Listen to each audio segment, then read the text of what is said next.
दैत्य बालकों की बात सुनकर प्रहलाद ने कहा, हे बंधुओं, जब मेरे पिता तपस्या करने के लिए मंदराचल पर्वत पर चले गए तब इंद्र आदि देवताओं ने अच्छा अवसर जानकर हमारे नगर पर आक्रमण कर दिया और सतबाहु, नमूची आदि दैत्यों को मारकर भगा दिया और राजमहल से मेरी माता और अन्य स्त्रियों को पकड़कर देवलोक की ओर ले चला। मेरी माँ करुण विलाप करती रही चली जा रही थी। उसी समय मार्ग में नारद जी से भेंट हुई। उन्होंने इंद्र से कहा, हे इंद्र, इन निरपराध स्त्रियों को तुम कहाँ लिए जाते हो? यह अनुचित कर्म है, इसलिए तुम इन्हें तुरंत छोड़ दो। तब देवराज इंद्र ने कहा, हे देवर्षि, दैत्यों ने हमारा राज्य छीनकर हमें अत्यंत दुखी किया है। हिरण्यकश्यपु की यह स्त्री गर्भवती है। इसके गर्भ में अत्यंत प्रभावशाली पुत्र असुर रूप में पल रहा है। इसके बालक के उत्पन्न होने पर मैं उसे मारकर हिरण्यकश्यपु की स्त्री को मुक्त कर दूंगा।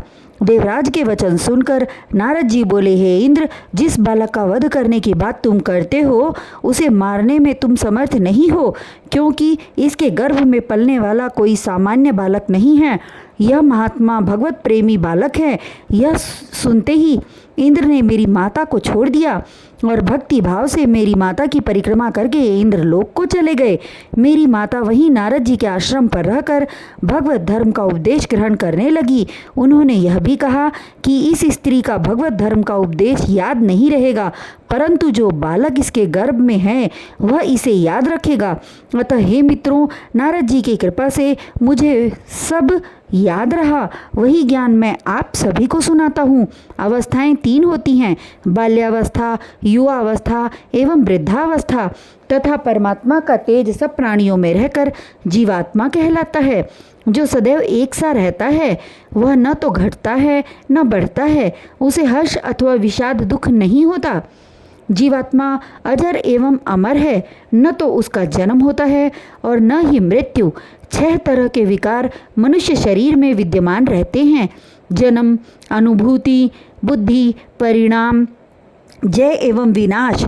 किंतु इन विकारों का संबंध जीवात्मा से नहीं होता। शरीर अनित्य है, आत्मा नित्य है। शरीर नाशवान है किंतु आत्मा अविनाशी। शरीर मलिन है किंतु आत्मा शुद्ध है। शरीर जड़ है, आत्मा चेतन है। यह शरीर स्वयं प्रकाशित नहीं होता किंतु आत्मा स्वयं अपना प्रकाश होता है। शरीर और आत्मा के भेद का ज्ञान हो जाने पर प्राणी को आत्मज्ञान प्राप्त हो जाता है और भगवत भक्ति प्राप्त होती है।